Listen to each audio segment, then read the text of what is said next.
중고 팔아 무슨 돈이 5천 버는 당근러? 예. 당근이면 뭐 중고 거래 사이트잖아요. 그런데 예. 5천을 벌 수 있어요? 당근 하시죠? 네, 해본 적은 예. 있는데 가장 많이 비싸게 판 게 어느 정도셨어요? 저는 한 10만 원대? 10만 원. 예. 10만 원도 뭐 상당한 것으로 보이는데 자, 정확히 말하면 중고만 파는 거는 아닌 것으로 좀 보입니다. 왜냐하면 당근을 통해서 수익을 낸 사람 전부라고 좀 봐야 되는데 예. 보도 자료에 따르면 그냥 다른 오픈마켓에 판 것도 모두 다 포함이 됐다라고 나와 있어요, 표현이. 그러다 보니까 아마 당근을 통해서 그냥 영업을 한 사업자로 보는 게 맞을 네. 것 같습니다. 그렇군요. 자, 예. 지난 5월에도 저희가 보도를 드렸는데 국세청은 종합소득세 신고 기간을 맞아서 중고거래 플랫폼에서 반복적인 거래를 한 사람들에게 신고할 것을 안내를 했습니다. 사실 매년 안내를 하고는 있지만 거래량이 급증했고 또 올해는 그 대상자가 좀 많아진 거죠.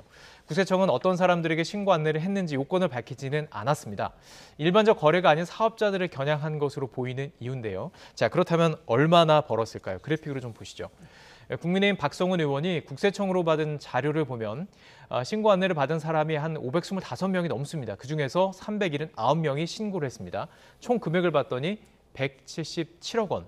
나눠보니까 1인당 한 4,700만 원 정도 이렇게 연평균입니다. 네. 연평균. 그러니까 연봉으로 보면 되는 거죠. 그러니까 중고를 팔아서 이 정도를 남겼다. 수이익을 말하는 거죠? 그렇죠. 그렇습니다. 자, 그래서 수입 금액 상위 10명만 좀 따져봤습니다. 22억 5,400만 원. 그러니까 1인당 평균 한 2억 2,500만 원 정도. 넘게 벌었네요. 그렇습니다. 그러니까 당근이나 중고 거래가 현금으로 보통 계산을 하잖아요. 네. 그러니까 만약에 여기에 세금을 내지 않았다. 상당히 심각한 문제인 거죠. 국세청 신고와 납부 없이 이루어졌다면 참 큰 문제이기 때문에 이 부분을 국세청이 관심을 가졌던 것이고, 하지만 단순한 중고 거래에 세금을 물리겠다는 의미가 아니라고 합니다. 국세청장의 이야기 들어보시죠.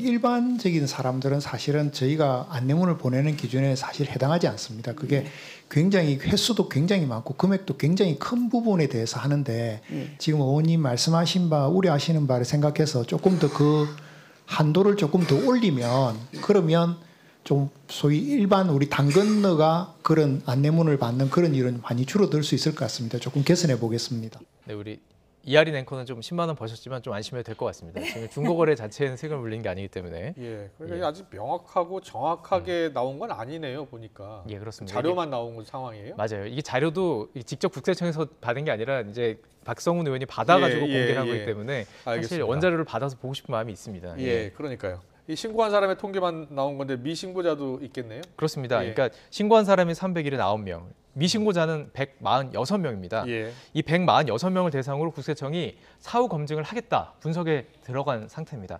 그러니까 미신고자들도 계산을 해보면 평균 연간 매출이 한 3,500만 원 정도가 돼요. 네. 미신고를 했지만 상당한 금액이다 볼 수 있죠. 네. 국세청의 사업성 판단 기준이 단순한 거래 금액뿐만이 아니라고 합니다. 이게 뭐 장소가 뭐 이렇게 거래된 장소라든지 횟수 같은 걸 다 보고 있대요. 장소를 고려하는군요. 예. 그러니까 이게 좀 알려지면 장소를 바꿔가면서 할지 모르겠지만 네. 다 포함되고 있다고 합니다.